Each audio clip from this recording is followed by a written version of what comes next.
Hi అండి, welcome to KKS vlogs. First అందరికీ happy Diwali. అందరూ బాగా సెలబ్రేట్ చేసుకోండి. ఇలా ఫొటోస్ ఎలా ఎడిట్ చేసుకోవాలో చెప్తాను. బ్యాక్ డ్రాప్ అంటే మనం అక్కడ దిగిపోయినా మనకి బ్యాక్గ్రౌండ్ బాగా సెట్ అయ్యేలాగా ఎలానో చెప్తున్నాను. ఫస్ట్ మనం ఇన్షాట్లోంచి అప్లోడ్ చేసుకోవచ్చు. ఫోటో అప్లోడ్ చేసుకొని మనకి ఏ ఫోటో కావాలంటే అది బ్యాక్ డ్రాప్ డిలీట్ చేయాలి. ఫస్ట్ డిలీట్ చేసిన తర్వాత ఆ ప్లేస్లో మనకు నచ్చిన బ్యాక్ డ్రాప్ పెట్టుకోవాలన్నమాట. ఎలానో చెప్తాను, అంటే ఎడిటింగ్ చేసేటప్పుడు చూస్తే మీకు బాగా అర్థమవుతుంది.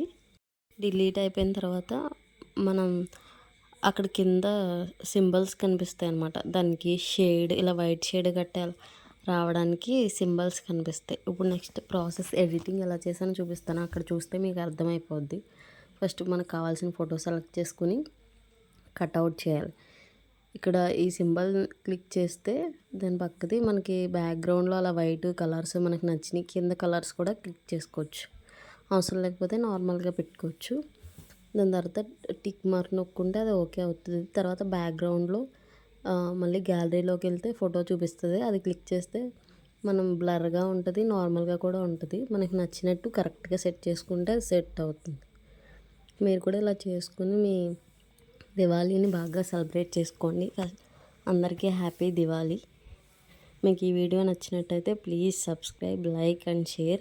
మీరు కూడా ఇలా చేసుకుని ఎలా వచ్చిందో కామెంట్ చేయండి. అలాగే సబ్స్క్రైబ్ చేయండి.